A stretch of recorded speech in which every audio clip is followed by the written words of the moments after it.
할렐루야, 성도 여러분 반갑습니다. 오늘도 허락하실 말씀 앞에 먼저 기도하겠습니다. 살아계신 아버지, 은혜를 감사합니다. 오늘도 열어주시는 귀한 하루를 말씀과 함께 시작합니다. 저희들의 삶이 아버지의 말씀을 떠나지 아니하며 하나님의 인도하심을 벗어나지 아니하도록 우리들의 중심을 붙잡아 주시고 인도하여 주시옵소서. 감사드리오며 예수님 이름으로 기도하옵나이다. 아멘. 네, 오늘 우리 같이 묵상할 하나님의 말씀은 에스겔서 제6장 말씀입니다. 에스겔서 제6장 8절부터 10절까지 말씀 같이 보려고 합니다. 성경을 펼치신 분은 8절부터 10절까지의 말씀을 저와 같이 읽도록 합니다. 시작. 그러나 너희가 여러 나라에 흩어질 때에 내가 너희 중에서 칼을 피하여 이방인들 중에 살아남은 자가 있게 할지라. 너희 중에서 살아남은 자가 사로잡혀 이방인들 중에 있어서 나를 기억하되 그들이 음란한 마음으로 나를 떠나고 음란한 눈으로 우상을 섬겨 나를 근심하게 한 것을 기억하고 스스로 한탄하리니 이는 그 모든 가증한 일로 악을 행하였음이라. 그때야 그들이 나를 여호와인 줄 알리라. 내가 이런 재앙을 그들에게 내리겠다 한 말이 헛되지 아니하니라. 아멘. 아멘. 에스겔서 6장 말씀 뿐만이 아니라 성경은 대체적으로 하나님께서 죄에 대하여서 심판하시는 그러한 하나님의 모습을 보여주고 있습니다. 하나님의 심판의 목적은 악을 멸하는 것이 아니라 그 가운데 남겨질, 정금처럼 남겨질 의를 구하기 위함입니다. 의를 악과 함께 멸하지 않기 위하여서 악을 드러내시는 것이 하나님의 심판입니다. 어제 에스겔서 5장을 우리 함께 살펴보면서 하나님의 심판은 정확하고 엄격하고 또한 끔찍했죠.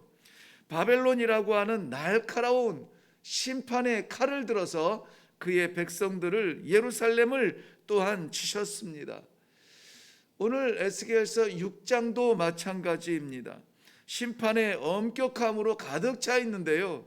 특별히 3절 하반절 말씀 보면, 뒷부분 보면은 칼이 너희에게 임하게 하여 제단을 무너뜨리고 너희가 죽임을 당할 것이라 그랬습니다. 칼이 너희에게 임하게 하신다. 의도를 가지고 칼을 들어 예루살렘 그 백성을 치신다라는 것입니다. 그런데 오늘 8절 말씀 이렇게 시작하죠. 그러나 이렇게 시작합니다. 그러나 어제 5장에서 심판의 날카로운 칼을 들어 치셨을 때에도 에스겔 선지자의 옷자락에 감춰놓은 그 몇 터럭, 몇 가락의 머리카락을 보호해 주신 것처럼 오늘 너희 중에 살아남은 자가 있을 것이다 라는 것을 말씀해 주고 있습니다. 8절 말씀 하반절 보면 그 이방인 중에 살아남은 자가 있게 할지라 그랬습니다. 이방인이 왜 여기에서 드러납니까? 예루살렘이라고 하는 거룩한 성이 있음에도 불구하고 그 성을 지키지 못하고 포로로 끌려가서 이방 땅에 흩어져 있는 사람들, 그들 중에서 살아남은 자가 있을 것이라. 9절 말씀에도 너희 중에서 살아남은 자가 하나님께서 흩으시고 치시고 때리시고 심판을 하시는 가운데 살아남은 자가 있다라는 것입니다. 구사일생으로 우연히 어쩌다 보니 생존하고 살아남는 것이 아니라 하나님께서 은혜로 살려주시고 하나님께서 섭리로 구원해 주시고 하나님께서 오늘 이 어려운 중에서도 믿음으로 살아남은 자가 되게 하신다라고 하는 이 가슴 뜨거운 감격이 오늘 이 아침 우리의 기도 가운데 있기를 바랍니다. 이사야서 6장 13절 하반절 말씀에도 우리가 잘 아는 내용입니다. 밤나무 상수리 나무가 배임을 당하여도 그 구루터기는 남아있는 것 같이 거룩한 씨가 이 땅에 구루터기니라, 이렇게 말씀해 주셨습니다. 다 잘린다고 하죠. 가지도 잘리고 나무도 기둥도 잘리고 다 배임을 당한다 할지라도 구루터기가 남아있다면 거기에서 새 생명이 나올 것입니다. 그런데 여기 이사야서 6장 13절에 구루터기가 두 번이 나오는데요, 배임을 당하고 남은 그 구루터기들, 그것은 복수예요. 그 구루터기들이 남아있는 것 같이 거룩한 씨가 이 땅의 구루터기니라. 나중에 나오는 구루터기는 단수입니다. 이것은 거룩한 씨, 즉 오실 메시아를 말씀하고 있는데요, 예수 그리스도를 머리로 하고 있는 모든 지체들, 그 구루터기들이 구루터기 안에서 이 땅의 소망이 되게 하실 것이라는 하나님의 놀라운 구원의 계획입니다.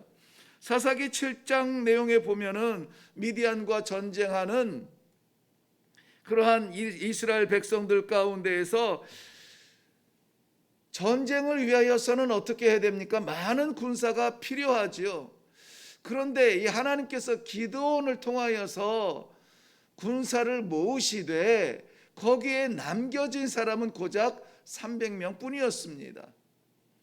이 남겨지는 과정 속에 보면은 전쟁을 한다 하니 각 지파마다 군사들을 이 미디안과의 전쟁을 치르기 위하여서 군사들이 나옵니다. 그런데 두려워하는 자들은 돌아가라 하고 남은 자가 한 10,000명 돼요. 10,000명 남은 가운데서 물가로 시냇가로 함께 내려갔는데 대부분의 사람들, 대부분의 군사들은 목이 마르고 훈련 가운데 물을 마시는데 얼굴을 쳐박고 혀로 핥아대고 개처럼 물을 마십니다.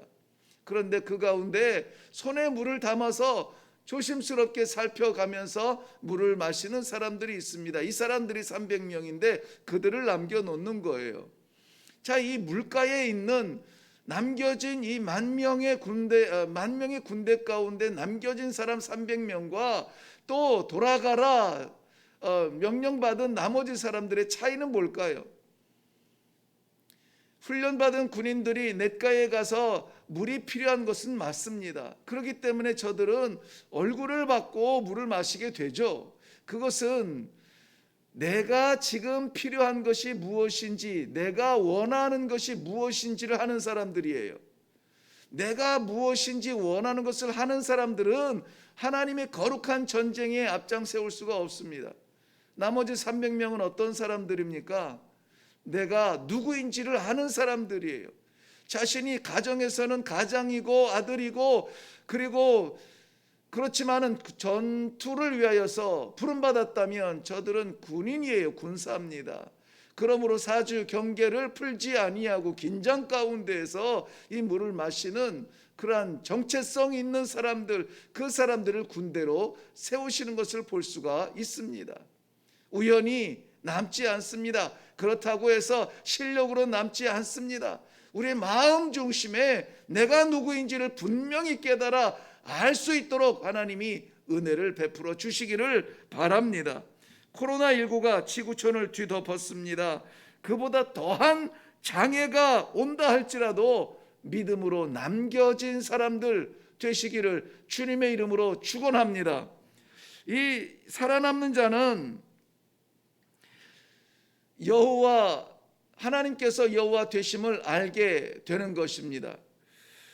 6장 본문은 전체적으로 세 단락으로 나누어져 있는데요, 그 세 단락 나누어진 가운데에서 오늘 7절 하반절, 제가 끝부분 보면은, 그리고 10절 하반절, 13절 다 뭐로 끝나냐면은 그가 여호와인 줄 그들이 알리라.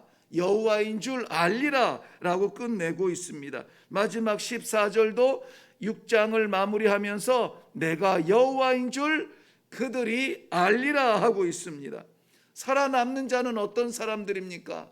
하나님께서 여호와 되심을 아는 자들입니다.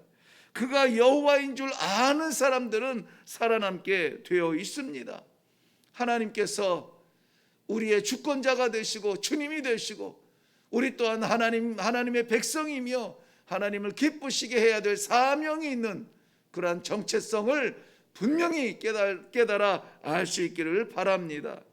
살아남은 자는 여호와인 줄 알 뿐만이 아니라 기억해야 될 것이 있습니다. 무엇을 기억해야 합니까? 9절 말씀에 보면은 나를 기억하되 그랬습니다. 여호와를 기억하되 연결되어서 또 기억해야 될 것이 무엇이냐면 그들이 음란한 마음으로 나를 떠나고 음란한 눈으로 우상을 섬겨 나를 근심하게 한 것을 기억하라고 말씀하고 있습니다. 음란한 마음으로 주님을 떠납니다. 음란한 눈으로 우상을 바라보고 섬깁니다. 이것이 뭐라고요? 여호와를 근심하게 하는 것이라 그랬습니다. 여호와를 근심하게 하는 것. 하나님을 믿는 사람들이 하나님을 근심케 하기를 원하는 사람은 없습니다. 그런데 하나님 담을 마음에 다른 것으로 채운다면 하나님을 바라봐야 되는 그 눈으로 다른 것을 바라본다면 그것은 영적 음란이요 여호와를 근심하게 하는 것이라 이렇게 되어 있어요. 성경은 계속해서 그 내용을 담고 있습니다. 마음에 다른 것으로 가득 차 있는 사람들, 눈을 뜨나 눈을 감으나 앉으나 일어서나 어떻게 하면은 좀 벌어볼까, 어떻게 하면은 좀 더 채워볼까, 숫자에 예민하여져서 우왕좌왕하며 거기에만 매여 있는 사람들, 그것으로만 가득 찬 사람들이 있습니다. 하나님의 자리를 우리는 분명히 내어드려야 합니다. 하나님을 바라보는 눈으로 여기저기 기웃대면서 사람 바라보고 방법 바라보고 살 길 바라보고 이 길 저 길 기웃대는 그런 안타까운 심령들도 있습니다. 우리 하나님께서 정해주신 생명길, 예수 그리스도의 복음의 길, 사는 길, 천국길, 그 길을 똑바로 바라보며 나아가는 사람이 믿음의 사람이라는 것입니다. 언제든지 말씀하지만은 재물과 건강과 성공과 이 모든 것들은 죄가 아니에요. 그런 것들은 반드시 필요한 기회들입니다. 하나님께서 우리에게 주시는 대로 그런 것들을 잘 활용을 해야 됩니다. 그것들이 목적이 되어서는 안 돼요. 오늘 하루도 그것을 위해서 뛰는 것이 아니라 하나님께서 허락하여 주시는 그 모든 건강과 재물과 성공과 기회를 통하여서 이루어야 할 목적이 있는데 그것이 무엇이냐? 여호와를 기억하고 여호와의 기쁘신 일을, 기쁘신 뜻을 나타내는 것, 순종하여 열매를 맺어드리는 것, 이것이 살아남은 자가 해야 될 일들입니다. 그렇기 때문에 오늘 우리가 정말 놀랍게도 말씀의 자리에 있습니까? 감사하시기 바랍니다. 오늘 정말 하나님께서 우리를 기도의 자리에 불러주셨습니까? 감사하시기를 바라요. 우리가 믿음의 자리에 남아있거든, 여전히 남아있거든, 다 포기되어질 만한 안타까운 상황 속에서 그래도 믿음의 뿌리를 꺾어버리지 아니하고 그 믿음의 반석에 우뚝 서서 믿음의 마음으로 하나님을 의뢰하고 의지하고 살아가는 믿음의 사람의 자리에 있거든 감사하시기를 바랍니다. 어렵고 힘든 시기에 예배자로 남게 하신 하나님의 은혜, 감사의 찬송으로 오늘 하루를 채울 수 있기를 주님의 이름으로 축원합니다. 이것은 이 10여 분간의 말씀으로 끝나지 아니하고 아무쪼록 우리 삶의 자리에 있기를 바라요. 자녀들에게 찬송 한 가락이라도 들을 수 있는 기회를 주세요. 하나님의 말씀 한 절이라도 한 단어라도 들을 수 있는 기회를 주세요. 우리의 가족들에게 기회를 주세요. 친구들에게 기회를 주세요. 우리를 만나는 사람들에게 정말 살아계신 하나님, 그분이 여호와구나 알 수 있도록 기회를 주는 증거자로 살아가는 것, 우리의 사명일 줄로 믿습니다. 듣지 않았는데 어떻게 알겠어요? 보지 않았는데 어떻게 알겠어요? 믿음은, 우리는 믿음이 있다 하지만 아직 믿음이 없는 영혼들에게는 기회를 주어야 합니다. 바로 살아계신 여호와 하나님, 그 안에 붙들린 심령이 마지막 순간에 보석처럼 일어날 것이다. 마지막 순간에 별처럼 빛날 것이다. 마지막 순간에 살아남아 영원한 찬송을 부르는 사람이 될 것이라고 하는 우리의 믿음, 오늘 증거되어지고 간증되어지는 복된 하루가 되시기를 주님의 이름으로 축원합니다. 기도하겠습니다. 살아계신 하나님 아버지, 은혜를 감사합니다. 온 세상이 어둠 가운데, 죽음 가운데 있는 듯 두려워 떨고 있지만은, 그러나 이 아침의 말씀으로 우리를 붙들고 계시는 하나님의 생명의 섭리를 다시 한번 듣게 하시니 감사합니다. 아버지의 말씀 의지하여서 기도하며 나아가는 성도들에게 이 하루가 살아남은 자로서의 귀한 은혜의 날인 것을 깨달아 알게 하여 주시옵소서. 감사하오며 예수님의 이름으로 기도하옵나이다. 아멘. 성경은 분명히 에덴 동산부터 심판이 시작이 되었죠. 그리고 마지막 예수님의 재림도 심판주로 오실 것을 말씀하고 있습니다. 그렇다면은 성경은 구약 신약 전 성경을 통틀어서 하나님의 심판에 대한 흐름, 바꾸어 말하면은 구원에 대한 섭리를 말씀하고 있습니다. 저는 오늘 말씀의 제목을 살아남은 자라고 정했습니다. 살아남은 자. 하나님께서는 죽이기 위한 심판이 아니라 살리기 위한 심판을 진행하고 계시는 것입니다. 어떻게 하면 살아난다고요? 말씀 안에 있어야 돼요. 기도 가운데 있어야 됩니다. 하나님의 은혜의 옷자락 안에 있을 때에 우리는 살아남을 수가 있습니다. 가득 잡은 우리의 무엇으로 살아남을 수 있지 않습니다. 사랑하는 성도 여러분이 이 아침에 기도할 때에 내 의지로가 아니라 하나님께서 은혜로 오늘 말씀의 자리에 있게 하심을 감사하며, 기도할 수 있는 기회 주심을 감사하며, 여호와 하나님을 증거할 수 있는 그런 하루를 열어주심을 감사하며 하나님 앞에 기도하며 나아갈 수 있기를 바랍니다. 그리고 기도 가운데 우리가 약속하면 좋을 것 같아요. 무엇이냐면 찬송 한 절이라도, 말씀 한 구절이라도 오늘 내 입술을 통하여서 선포되어지며 세상에 증거될 수 있도록 하나님 도와주시옵소서. 내 입술에 말씀을 담아 주옵소서. 내 심령에 찬송을 담아 주옵소서. 아버지, 오늘도 나아갈 때 주와 동행하게 하여 주옵소서. 그리하여 세상으로 하여금 하나님이 여호와이신 줄 알게 하여 주옵소서. 이 시간에 우리 간절하게 성령님의 도우심을 바라며 기도로 이 하루를 시작할 수 있기를 바랍니다. 계신 그 자리에서 우리 간절히 기도하며 이 하루 시작하겠습니다. 기도하겠습니다.